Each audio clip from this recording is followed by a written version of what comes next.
Welcome to Live Like an Athlete. When I first moved to Mount Pleasant, I was looking for a new challenge. I heard of a bike race in Oklahoma City called the Iron Butt, and that was appropriately named. It was you ride around a 14-mile loop with one big hill.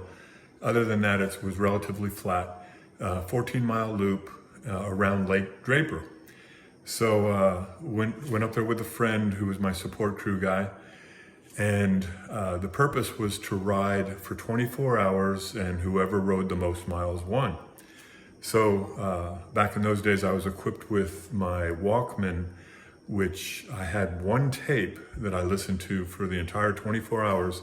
It was Milli Vanilli. I don't know, many of you probably heard of that only because they got caught lip syncing, but I listened to that for 24 hours, did not get off the bike, rode an average of 19.1 miles an hour, rode 458 miles, and won the race, set the record, and the record still stands.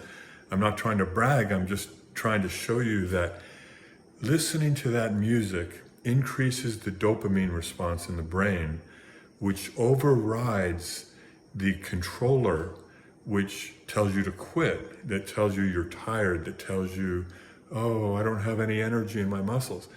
We quit long before the glycogen in the muscles are depleted generally, because our brain tells us, our brain says, hey, you better stop. So let music be your motivation. Music can increase dopamine. Now, beware of that. I was sick for 3 days after I developed, it was in October, so I developed cold-induced asthma, was in the hospital. Never had asthma before in my life. So when I overrode that system, that controlling system, I actually created a little bit of problems physiologically. So use music to motivate you through your workouts, but pay attention that you don't go to the extreme.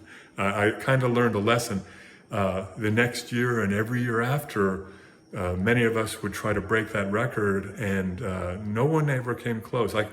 I got 440 some miles once, but I think part of it was the psychology of remembering the pain afterwards, the three days afterwards I was in the hospital.